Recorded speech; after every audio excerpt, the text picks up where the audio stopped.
दोस्तों, आप लोग पेट्रोल भरवाने जाते हो और प्राइसेस जो है वो काफी ज्यादा बढ़ चुके हैं। फिर भी इंडियन ऑयल मार्केटिंग कंपनीज जो है हर लीटर के पीछे लॉस कर रही है। जी हाँ, रिपोर्ट्स के अकॉर्डिंग ऑयल मार्केटिंग कंपनीज यानी कि आईओसीएल हो या फिर बीपीसीएल हो या फिर एचपीसीएल हो, सभी को अराउंड 7 रुपए से 8 रुपए पर लीटर का लॉस हो रहा है। और बहुत सारे इकोनॉमिस्ट लोगों का मानना है कि क्रूड ऑयल को अराउंड $85 पर बैरल तक गिरना पड़ेगा, तब जाके इनका जो ब्लीडिंग है वो रुकेगा। तो सवाल अब ये आता है कि अगर प्राइसेस ऑलरेडी बढ़ गए हैं तो फिर लॉस क्यों हो रहा है और इसका इम्पैक्ट हमारे पोर्टफोलियोज पे या फिर इन्फ्लेशन पे या फिर इंडियन इकोनॉमी पे क्या होगा। इसी को इस वीडियो में आज हम यहाँ पे समझने वाले हैं दोस्तों। सबसे पहले एक बेसिक अंडरस्टैंडिंग लेते हैं। इंडिया अपनी टोटल क्रूड ऑयल रिक्वायरमेंट का ऑलमोस्ट 88% इंपोर्ट करता है। वैसे ये जो नंबर है, कहीं 85% आता है, कहीं 87% आता है, कहीं 88% आता है। तो जो रिपोर्ट हमने पढ़ी है उसमें ये नंबर 88% का है। 88% ऑफ द ऑयल की रिक्वायरमेंट इंपोर्ट होती है इंडिया में। मतलब ग्लोबल ऑयल प्राइसेस अगर बढ़ जाते हैं तो इंडिया का इंपोर्ट बिल इमीडिएटली ऊपर चला जाता है। अब recent West Asia tensions and Strait of Hormuz के रिस्क की वजह से क्रूड प्राइसेस में एक शार्प स्पाइक हुआ है। लेकिन प्रॉब्लम यह है, गवर्नमेंट और ऑयल कंपनीज इमीडिएटली पूरा बर्डन जो है वो कंज्यूमर्स पे पास नहीं कर सकते। जैसे बोला जाता है कि इंडिया में पेट्रोल और डीजल प्राइसेस डीरेगुलेटेड है, बट ऐसा नहीं है। बहुत सारे परम्यूटेशन कॉम्बिनेशंस गवर्नमेंट को रन करने पड़ते हैं।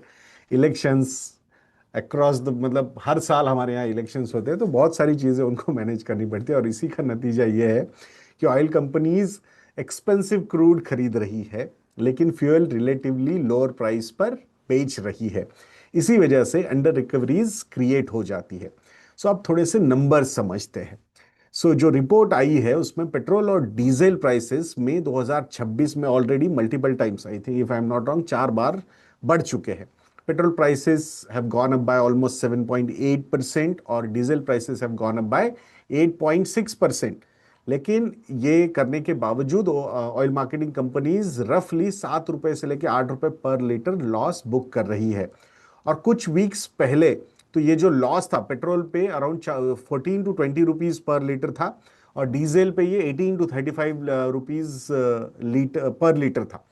एक स्टेज पर तो ये कंपनीज डेली बेसिस पे 1600 करोड़ रुपए का लॉस ले रहे थे डेली बेसिस पे।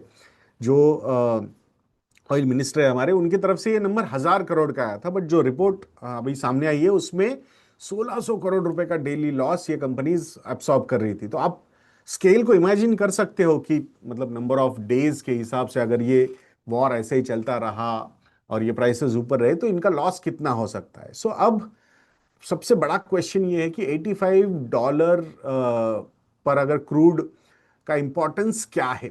तो सिंपल एक मैथमेटिक्स अगर देखते हैं तो करंट रिटेल फ्यूल प्राइसेस के हिसाब से लोगों मतलब एक्सपर्ट्स का मानना यह है कि ब्रेंट क्रूड ऑयल अगर 85 to 87 डॉलर पर बैरल तक आ जाए तब ऑयल मार्केटिंग कंपनीज का कॉस्ट स्ट्रक्चर जो है ना वो मैनेजेबल हो सकता है। मतलब अंडर रिकवरीज इनकी कम होगी, मार्जिन्स इंप्रूव होंगे एंड कैश बर्न रिड्यूस होगा। अगर क्रूड एलिवेटेड रहा तो या तो फ्यूल प्राइसेस और बढ़ेंगे, या फिर कंपनीज को लॉसेस एब्सॉर्ब करते रहना पड़ेगा, या फिर तीसरा ऑप्शन ये है कि गवर्नमेंट फिस्कल बर्डन उठाएगी। तीनों सिनारियोज इकोनॉमी के लिए पेनफुल हो सकते हैं।